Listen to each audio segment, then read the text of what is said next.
Assalamualaikum warahmatullahi wabarakatuh. Alhamdulillah rabbil alamin. Hamdal hamidin, hamdal mustaghfirin, hamdal syakirin, hamdal dhakirin, hamdal sabirin. Nahmaduhu nasta'inuhu nastaghfiruh. Wa na'udzu billahi min shururi anfusina wa min sayyiati a'malina. May yahdihillahu fala mudilla lahu wa may yudlil fala hadiya lahu. Amma ba'd. Allahumma akhrijna min zulumatil wahmi wal jahli ilal ma'rifati wal ilmi amin ya rabbal alamin. Bapak, Ibu, Saudara, ikhwan, akhwat fillah, temanya agak sensitif. Khilafah ya. Ini yang genit Ustadz Alnof itu ya. Itu yang nyariin judul beliau tuh. Al-khilafah ya. Fi nazarati sunnah an-nabawiyah. Kira-kira begitu. Khilafah menurut sunnah Nabi Sallallahu Alaihi Wasallam. Sebelum masuk ke sunnah, kita coba lihat di dalam Al-Quran. Karena hari ini khilafah itu dibahas oleh orang-orang pergerakan, baik pergerakan anak muda ataupun yang sudah tua. Baik gerakan-gerakan tradisional ataupun modern, semuanya menginginkan khilafah. Namun beda-beda penerjemahan. Khilafah Hizbut Tahrir sudah beda konsepnya dengan khilafah Ikhwanul Muslimin. Khilafah Jamaah Tabligh sudah beda konsepnya dengan HT, Hizbut Tahrir. Lalu khilafah yang mana yang kita bahas ini? Nah, kita coba lihat. Kita kembali ke sunnah Nabi, kita kembali ke Al-Quran. Kata khilafah itu dari kata khalafa, yakhlufu. Bisa khalafan atau khilafatan ya. Artinya adalah pergantian. Jadi khalifah berarti pengganti ya. Maka kalau disebut khalifah artinya orang yang menggantikan pemimpin sebelumnya.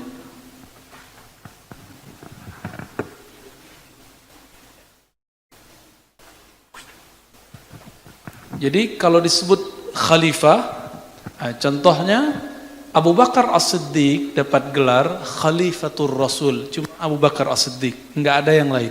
Apa arti Khalifatur Rasul? Pengganti Rasulullah Sallallahu Alaihi Wasallam. Maka setelah beliau baru bergelar Amirul Mukminin. Amir, pemimpin mukminin, orang beriman. Jadi yang dapat gelar Khalifatul Rasul cuma Abu Bakar As-Siddiq. Tetapi Nabi SAW dalam beberapa hadis yang sahih, ada di Sunan Tirmizi, juga ada semaknanya dalam Sahih Bukhari, tapi yang kita pakai sekarang yang Sunan Tirmizi dan Musnad Ahmad. Imam Tirmizi mengatakan bahwa Nabi SAW bersabda, Al-khilafatu min ba'di salasuna sanah, summa yakunu mulkan. Kekhalifahan setelahku, maksudnya kekhalifahan yang mengikuti sunnahku. Ini yang disebut al-khilafah ala minhajin nubuwah. Khilafah sesuai dengan manhaj kenabian. Itu berapa tahun? Salasuna sanah, 30 tahun. Itu Nabi sudah kabari. Oleh karena itu, kita hitung dari zaman Abu Bakar sampai ke Khalifah Ali, dan jumlahnya emang 30 tahun ya. Jumlahnya 30 tahun.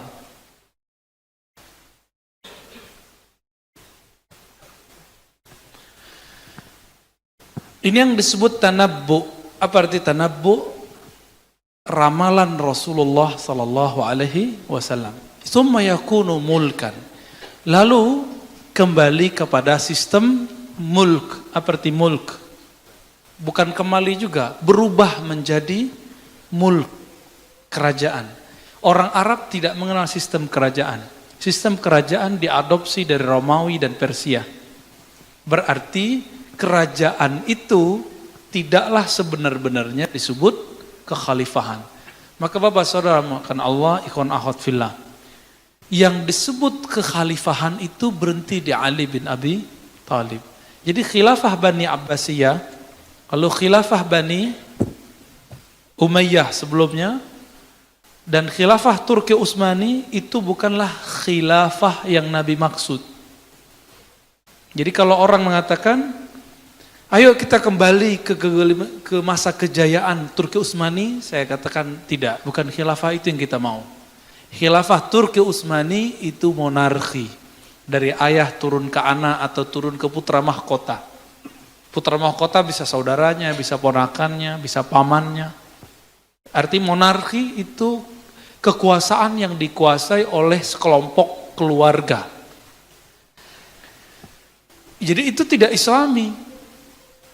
Namun, apakah ada pemerintahan Islami? Di Quran itu pemerintahan Islami cuma satu, ya'dilu huwa aqrabu lit taqwa.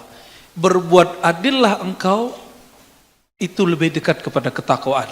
Oke, itu di hadis. Sekarang kita rujuk kepada Al-Quran yang lebih otentik. Di Quran, kalimat khalifah muncul 2 kali. Berapa kali? Antum cek sendiri ya. Khalifah muncul 2 kali. Yang paling dihafal orang, Allah berfirman kepada para malaikat, wa iz qala rabbuka lil malaikati inni ja'ilun fil ardi khalifah. Ketika Rabbmu berkata kepada para malaikat, sesungguhnya aku Allah ja'il, menjadikan di muka bumi ini khalifah. Apa arti khalifah tadi? Berarti sebelum Nabi Adam sudah ada makhluk. Apakah itu makhluk bernama malaikat, jin, atau hewan, kita tidak tahu. Sampai dulu guru saya, Maulana Hasan Basri Jalil, gelarnya Datuk Sati, itu di Piladang Payakumbuh. Itu canggih sekali cara berpikirnya.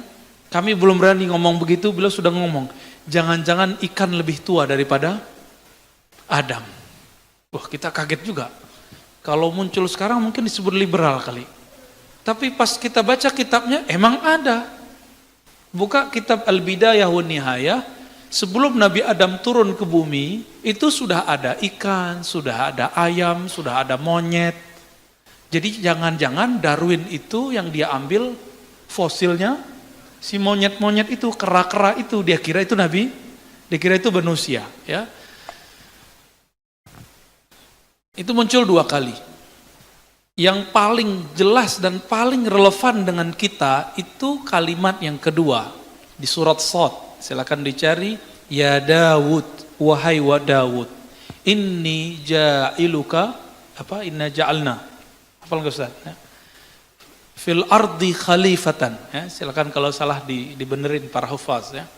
Shad ya, kita belum takrir dulu nih. Kami menjadikan engkau di bumi khalifatan. Lalu ada sifatnya di situ. Agar berhukum bil haqqi, dengan cara yang hak dan tidak mengikuti hawa nafsu. Jadi ciri-ciri kekhalifahan itu ada di surat Shad. Cirinya 2 aja.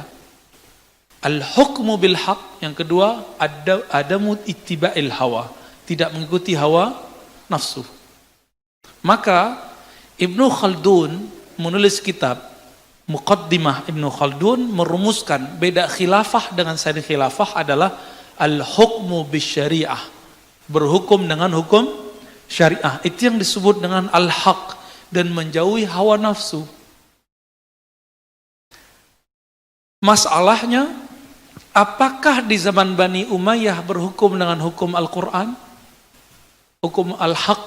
Enggak semua. Oleh karena itu dalam Musnad Ahmad itu ada hadis yang panjang, setelah khilafah ala minhajin nubuwah itu berubah menjadi mulk ya. Khilafah yang mulkun ya. Pemerintahan adon itu yang masih menggigit, masih berusaha menggigit, berpegang teguh dengan Quran dan Sunnah meskipun lepas-lepas. Namun kemudian berubah menjadi jabbaran. Apakah kita di zaman jabbaran? Ya, insya Allah ini penghujungnya. Penghujung mulkan jabbaran, periode ketiga adalah habisnya sistem demokrasi.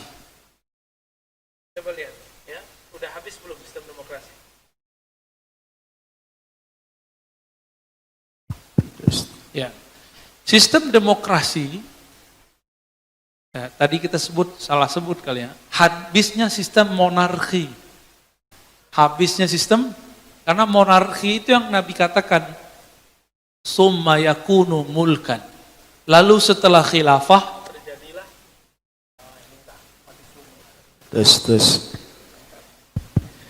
menjadi mulkan, monarki, kerajaan, turun dari ayah ke anak atau dari raja ke putra mahkota.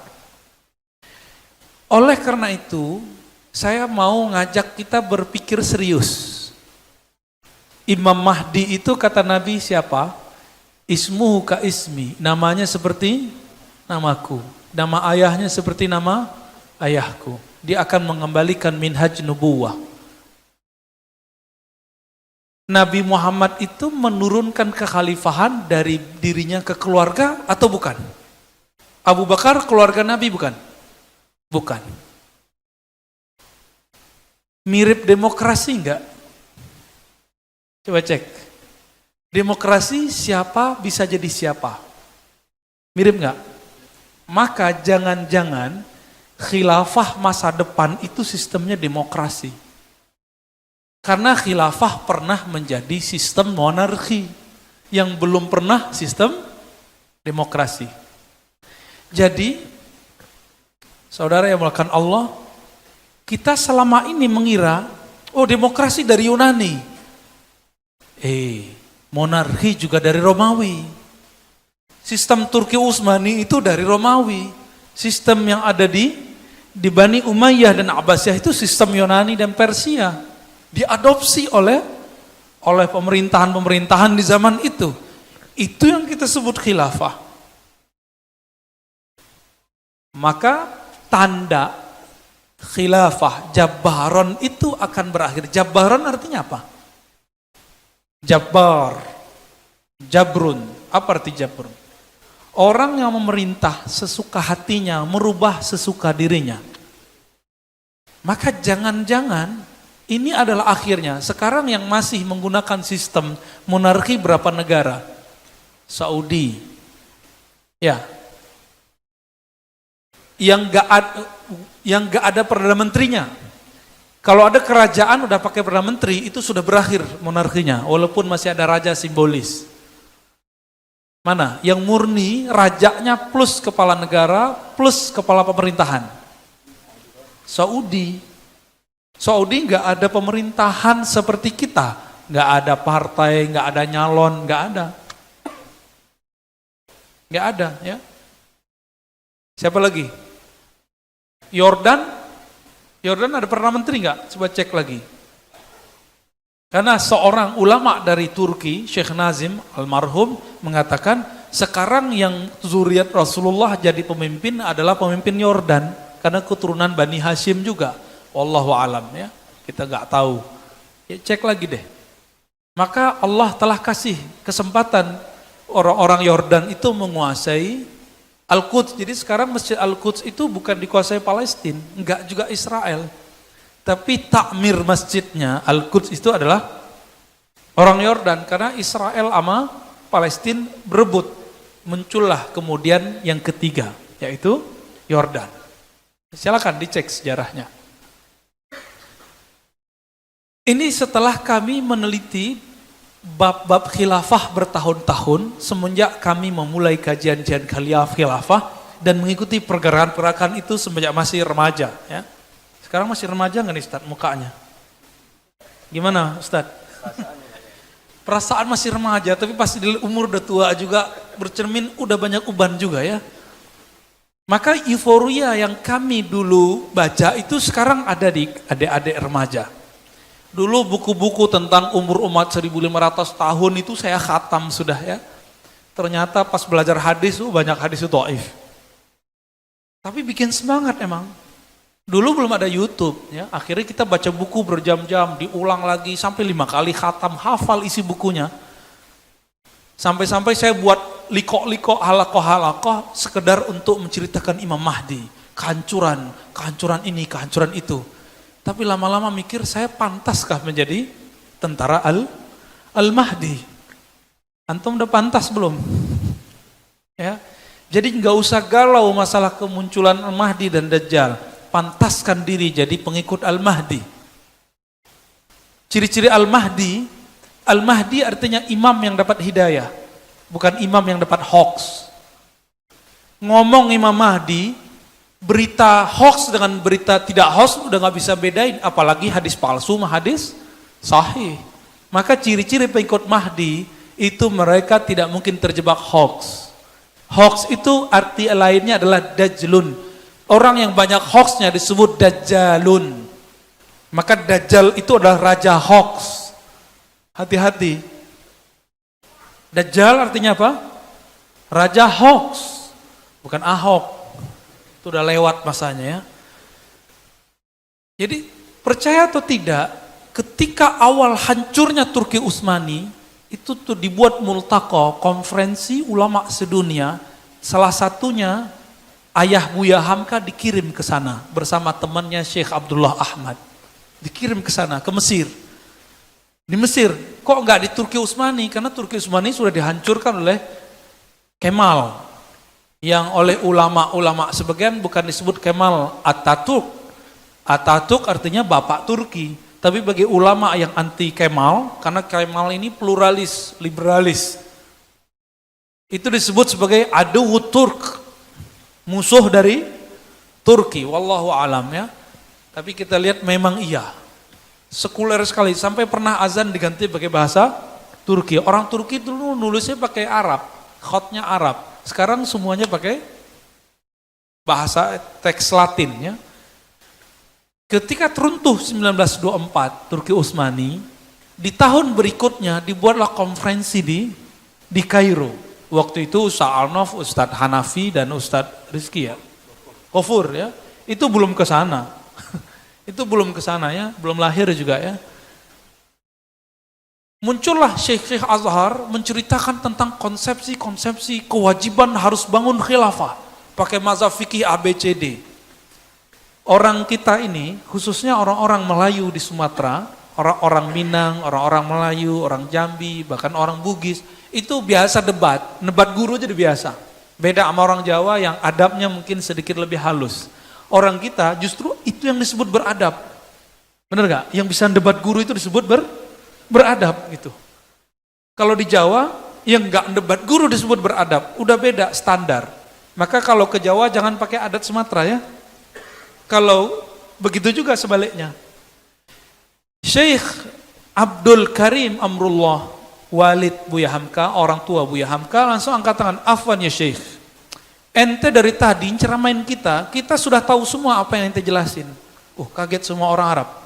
Ulama-ulama Arab gak ada yang berani mengkritisi Syekh Al-Azhar lagi ngomong. Akhirnya apa kata beliau? Udahlah, gak usah bahas ikhtilaf fikih lagi. Sekarang langkah konkretnya apa? Mau bikin apa multaqo ini? Mau membiarkan khilafah tidak berdiri? Mau lanjut saja ke daulah-daulah Islamiyah saja? Jadi pecahan dari khilafah itu cukup negara-negara, nation state, negara-negara bangsa, bukan negara khilafah. Akhirnya mereka debat lagi, nggak selesai lagi. Multaqo konferensi internasional itu tidak membuahkan apapun, tapi yang pasti mereka sepakat untuk tidak sepakat. Sepakat untuk tidak sepakat bangun khilafah, ataupun mereka sedang bingung, kita mau buat khilafah kayak gimana? Kenapa? Yang ikut konferensi cuma ulama, umaroknya nggak ada. Walhasil konferensinya seperti asap, nggak ada hasilnya. Tapi karena beliau berdebat, diundanglah ke Al-Azhar, lalu diminta presentasi, ternyata Syekh Abdul Karim ini lama ngaji di Mekah dan pernah ngajar di Mekah. Murid Syekh Ahmad Khatib Minangkabau, dan murid juga Syekh Bakri Syata. Walhasil, fasih Arabnya luar biasa, karyanya juga bagus, didaulatlah saat itu dikasih doktor honoris causa dari Al-Azhar, doktor pertama. Ketika beliau pulang, beliau tidak pernah menyuarakan ayo bangun khilafah seperti khilafah Turki Utsmani. Nggak bisa lagi sudah. Lalu gimana? Kita lanjutkan negara ini dengan negara yang Islami. Maka mereka berjuang anaknya Buya Syekh Abdul Karim yang namanya Hamka berjuang di Masyumi. Masyumi sebelum Masyumi partai itu adalah tim musyawarah besar ya umat Islam sebelum ada Istiqlal Indonesia, sebelum ada Indonesia merdeka, itu sudah ada majelis tinggi disebut Masyumi juga. Namun setelah merdeka baru disebut partai Masyumi. Ketika Piagam Jakarta berapa orang muslimnya? 8 muslim, 1 non muslim. Di situ ada anak dari Hadratus Syekh Hasyim Asy'ari. Ya. Di situ ada ulama-ulama besar. Dan semua mereka menerima yang tadinya Piagam Jakarta itu kewajiban menjalankan syariat Islam, bagi pemeluk-pemeluknya dirubah yang lebih umum dan lebih ikhlas, ketuhanan yang Maha Esa. Kenapa diganti seperti itu? Karena kalau tidak diganti, ketuhanan dengan menjalankan syariat Islam itu terbagi kepada ada mazhab fikih, ada mazhab akidah, ada mazhab tasawuf. Di fikih ada 4 mazhab. Nanti bisa bingung, bisa perang lagi. Pakai mazhab apa di Indonesia? Maka dibuat lebih umum, ketuhanan yang Maha Esa. Maka Bapak saudarakan Allah, kita sebagai orang Islam perlu menyadari sejarah ini.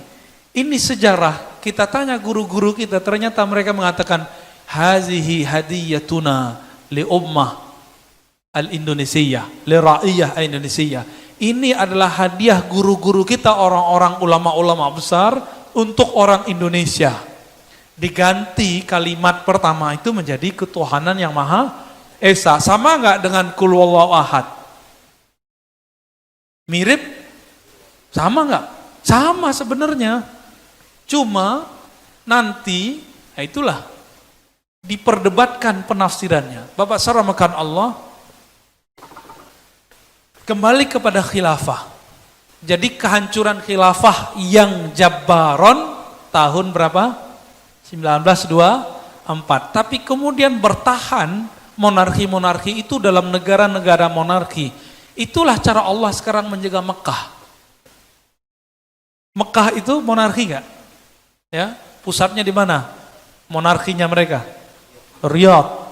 Ya, sistemnya sudah sistem monarki. Dari ayah, siapa sekarang? Salman, dia sudah angkat putra mahkota, siapa? Muhammad Salman. Dulu dipuja-puja, cuma karena beda sama pergerakan Islam yang ono, kemudian dihujat-hujat Muhammad bin Salman. Hati-hati, belum tentu dia seperti yang kita bayangkan. Jadi orang-orang yang kita puji hari ini belum tentu terpuji, orang-orang yang kita caci esok hari belum tentu mereka tercelah, belum tentu. Maka saya paling susah menerima kabar berita. Susah sekali percaya.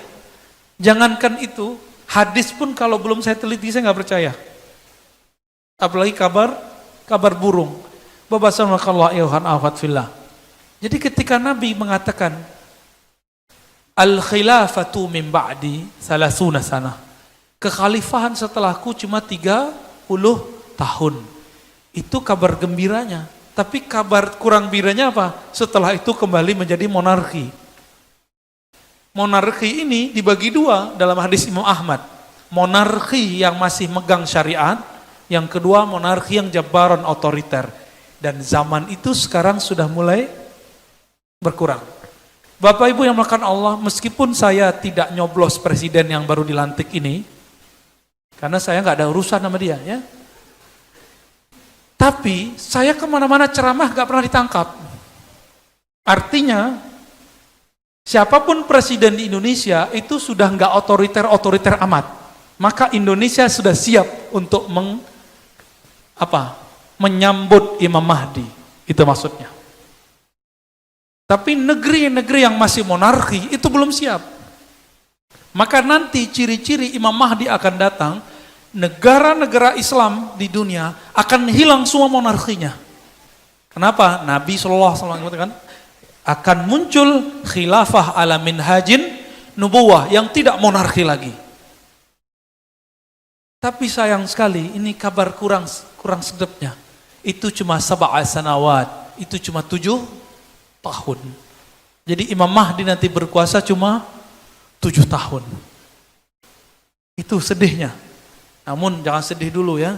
Antum sampai ke zaman itu juga belum tentu ya. Jangan sedih dulu lah ya. Dan hadis-hadis ini rata-rata hasan. Namun tidak ada hadis yang sahih yang menyebutkan bahwa tanggal berapa, tahun berapa. Oleh karena itu semua hadis yang mengatakan tahun 1441, 1000 berapa itu semua hadisnya dhaif, palsu. Enggak ada. Ya. Kita enggak usah percaya itu. Nah, ini yang harus ditegaskan, ya. Maka enggak usah galau masalah Imam Mahdi. Kembali ke Nabi sallallahu alaihi wasallam. Nabi mengatakan apa tadi? Kekhalifahan setelahku 30 tahun. Kita cek. Sistem kekhalifahan di zaman Nabi, bukan di zaman Nabi, di zaman khalifah yang 30 tahun itu apa saja? Kita cek. Abu Bakar As-Siddiq dipilih langsung bukan? Dipilih langsung bukan? Dipilih langsung, itu adalah demokrasi pertama dalam Islam. Lebih demokratis daripada Yunani. Maka, jika sekarang kita milih langsung, kita bukanlah meniru orang-orang Yunani. Kita sedang menghidupkan kembali kejayaan politik di zaman Abu Bakar As-Siddiq. Milih langsung. Milih langsung. Dengan teknologi sekarang itu sangat mungkin. Sangat mungkin. Dulu langsung aja, langsung. Aku baiat engkau, hai Abu Bakar. Langsung semuanya. Dan itu lebih dahsyat daripada nyoblos. Karena nyoblos masih bisa curang katanya ya. Wallahu alam. Karena sudah disidang. Oke lah, kalau sudah disidang kita serahkan kepada Allah. Kita serahkan kepada Allah. Kalau mereka emang bohong, Allah hisab. Kalau enggak, kita korban hoax. Antum yang mana? Nah, maka ya sudah, kita move on aja ya. Kita tinggalkan persoalan itu. Abu Bakar wafat, Umar dipilih, sistem pemerintahan untuk pemilihannya apa? Sistem pemilihannya. Abu Bakar wafat, apa kata Abu Bakar? Kalau aku meninggal, maka Umar yang naik. Itu sistem apaan tuh? Ada nggak di monarki? Nggak ada. Ada nggak di demokrasi? Nggak ada. Ini namanya wasiat. Wasiat. Kalau monarki pakai putra mahkota, nggak pakai wasiat. Oke? Itu udah 2 sistem. Udah 2 sistem khilafah. Apakah mereka ahli bid'ah? Enggak. Nabi enggak pernah ajarkan dan ini amrun maftuh. Ini perkara terbuka. Yang ketiga, Umar sebelum wafat beliau sudah kumpulkan orang-orang Arab sekitar Mekah Madinah yang kemudian dipilih perwakilannya. Ada perwakilannya Abdurrahman bin Auf, ada Talha, Zubair, ada Ali, ada Utsman. Ya, disebut dengan tim formatur atau ahlul hil wal aqd. Wal aqd atau al aqd Ustaz. Al aqd ya. Al-hil wal-aqd yang bisa nurunin sama mengakadkannya. Kita sebut hari ini MPR. MPR itu mereka perwakilan masyarakat yang punya hak mengangkat dan menurunkan persis sama. Persis sama. Tapi ternyata sistem itu juga sudah pernah ada di Yunani. Pertanyaannya, apakah Umar adopsi? Kita nggak tahu. Umar adopsi atau tidak, kita nggak tahu. Setelah Umar wafat, maka orang-orang perwakilan ini mundur semua kecuali Ali dan Utsman. Abdurrahman bin Auf mundur, Talha mundur, Zubair mundur, mengatakan apa?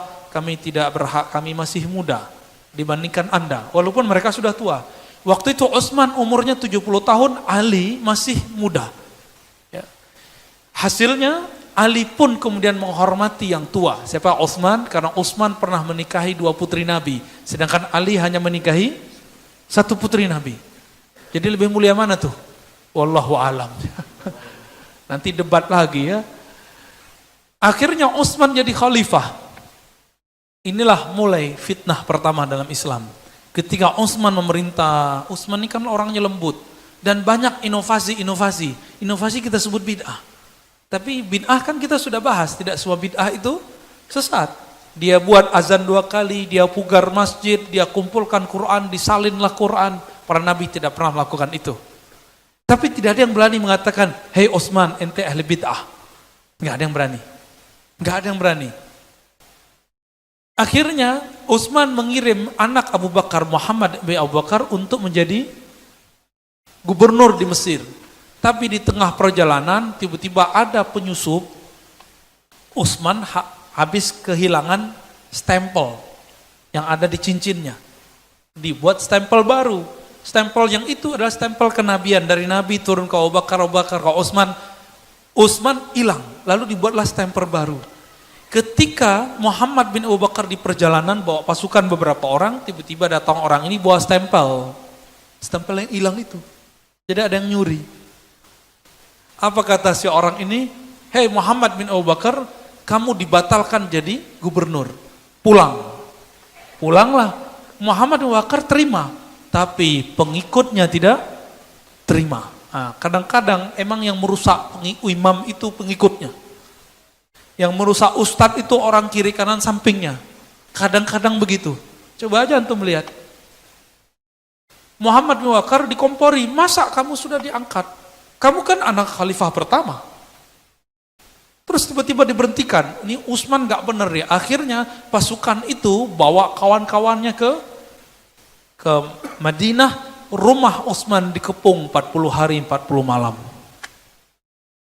Di hari ke-40 Utsman bermimpi ketemu Nabi ingin menjemputnya. Diceritakan ke Abu Hurairah dan ternyata kata Abu Hurairah, hari itu adalah hari wafatnya Utsman setelah ditusuk berkali-kali, dikeluarkan isi ususnya, dan Utsman masih bisa hidup, masih bisa baca Quran. Qurannya masih ada bercak darahnya.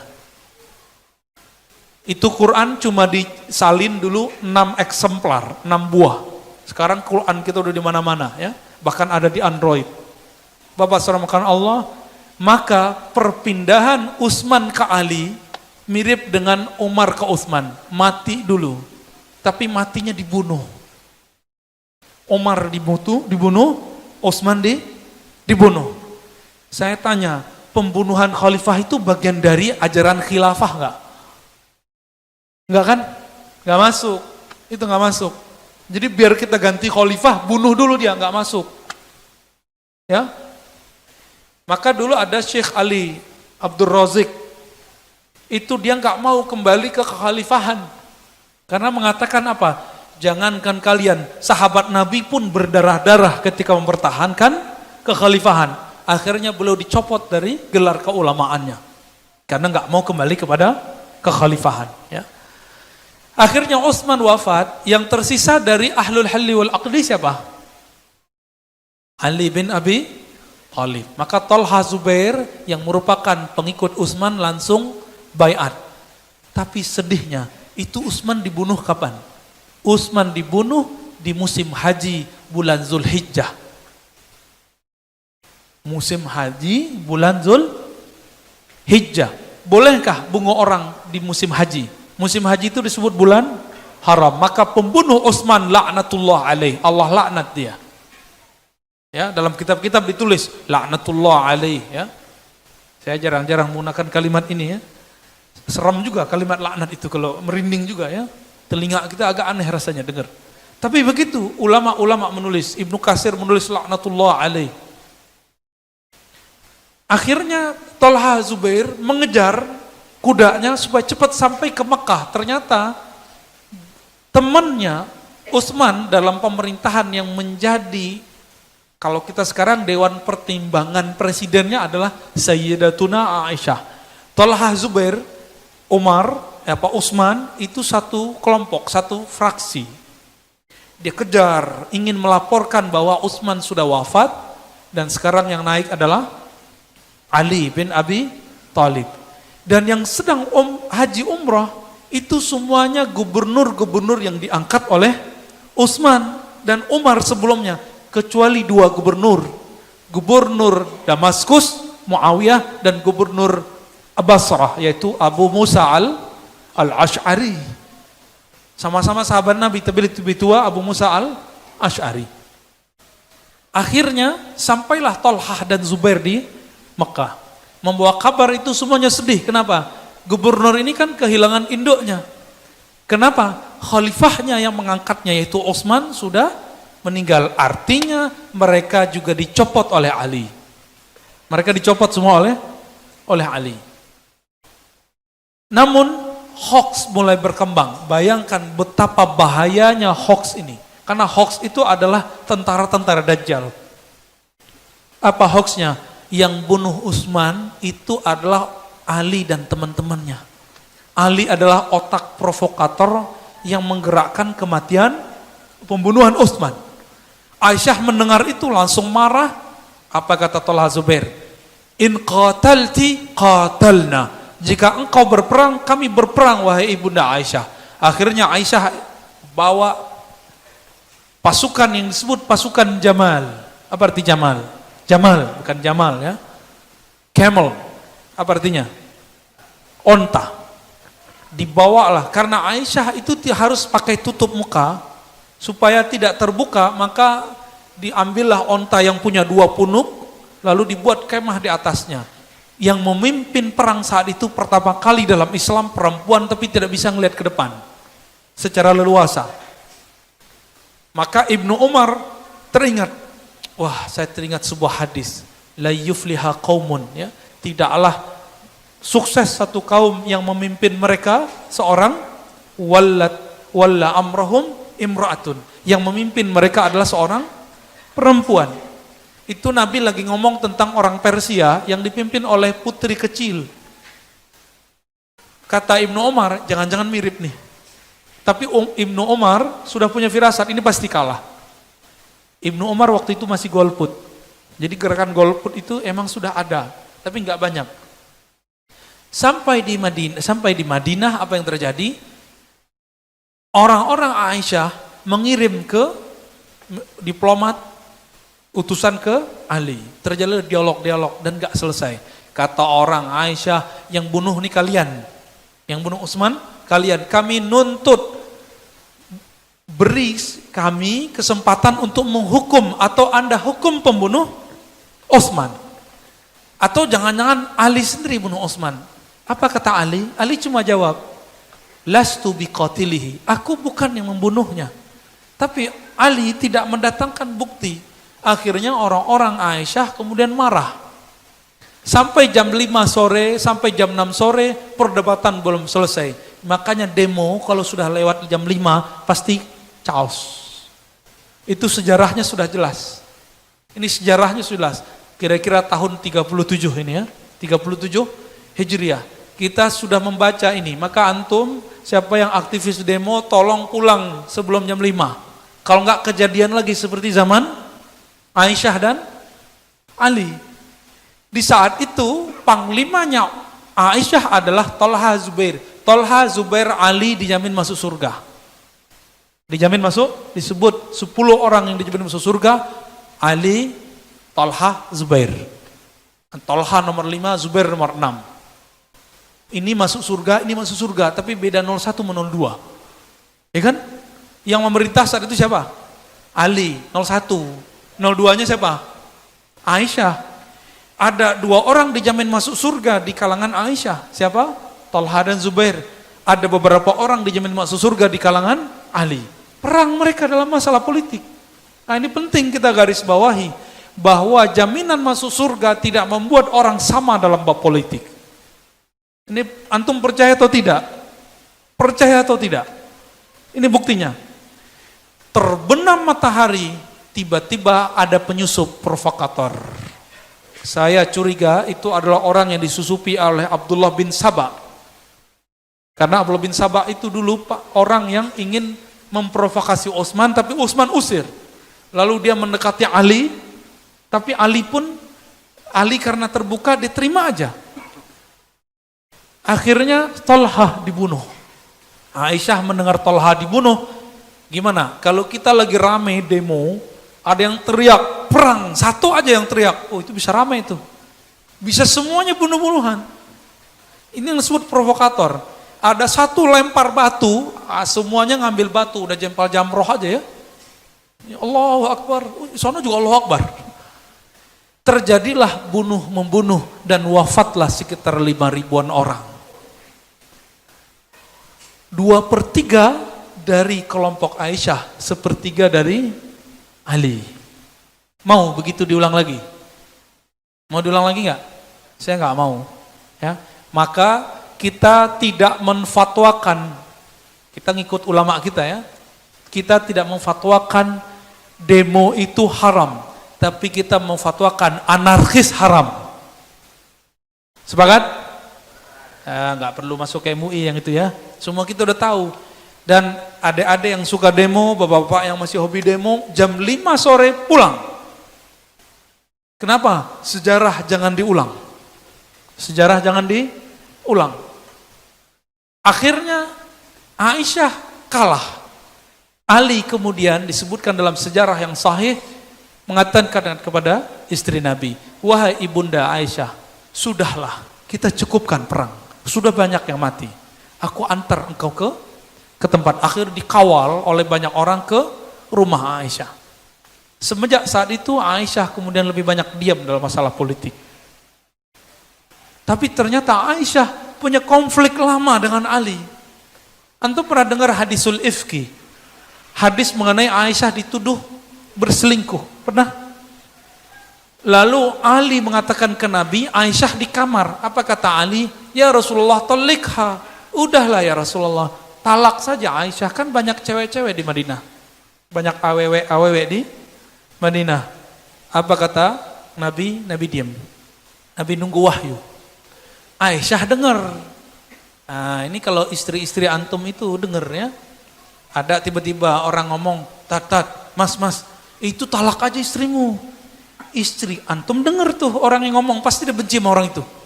Atau minimal ada luka. Jadi Aisyah punya luka terhadap Ali. Tapi bukan kebencian iman, cuma ke emosional sebagai seorang perempuan. Maka tidak benar orang Syiah mengatakan, man abghadha aliyan fahuwa munafik.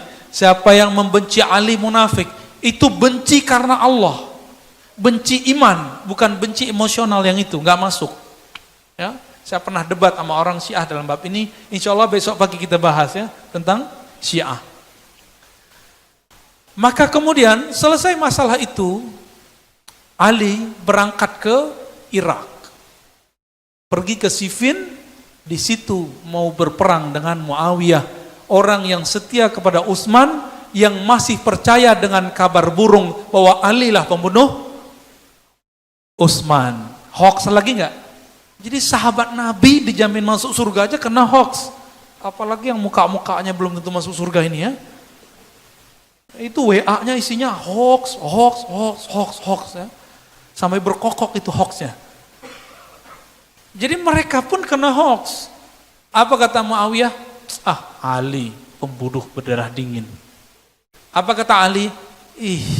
Muawiyah pembelot. Udah nggak ketemu. Peranglah mereka di Siffin. Akhirnya kalah Muawiyah, tapi Muawiyah nggak mau kalah. Dia angkatlah mushaf. Dia ingat bahwa Ali itu paling takut dengan simbol. Takut dengan simbol Quran, simbol-simbol la ilaha illallah, takut. Akhirnya Ali mengajak, ayo kita damai, kita diplomasi.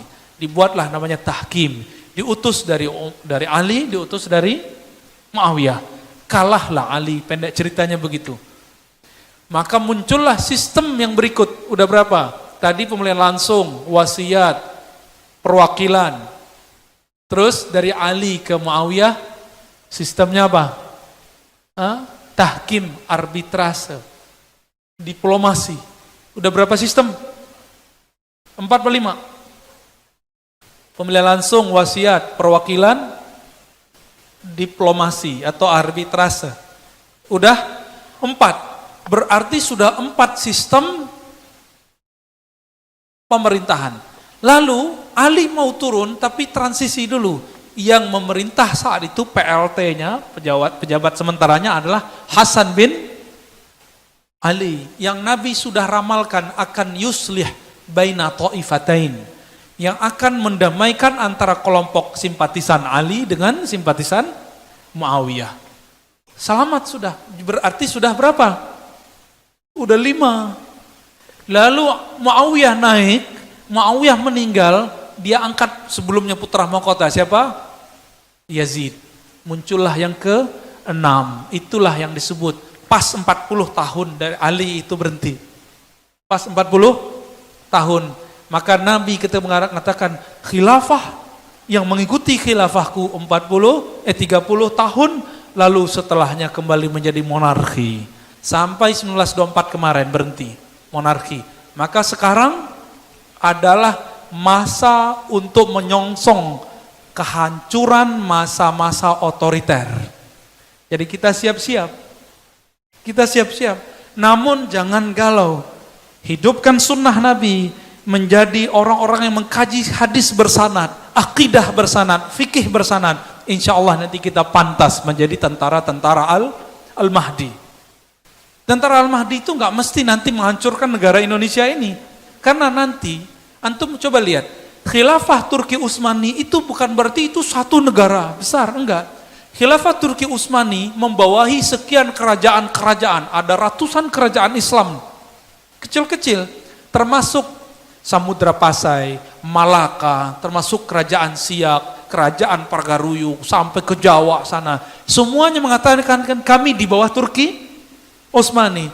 Jadi nanti negara-negara kita ini kan sedang proses islamisasi. Gak usah khawatir, kita sudah nikah pakai ala Islam. Iya kan?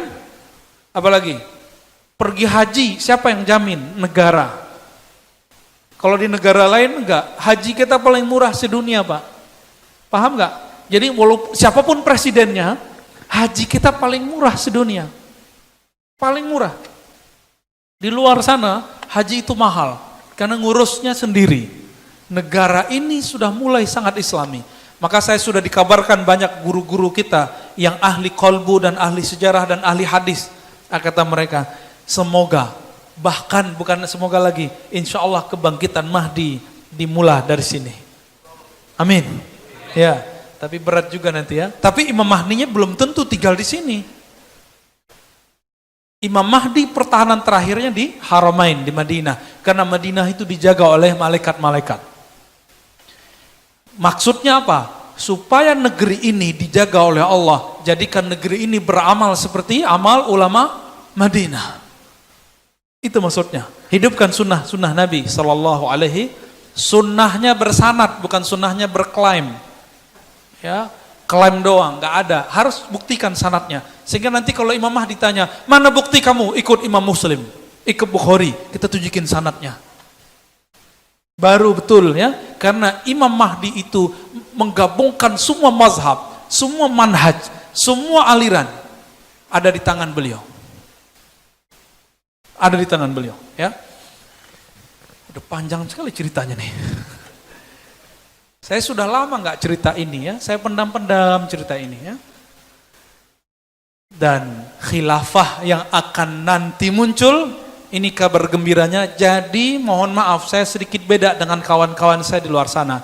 Bagi saya demokrasi itu adalah cara Allah untuk umat Islam menyongsong kemunculan Imam Mahdi. Karena kalau monarki nggak mungkin Imam Mahdi muncul.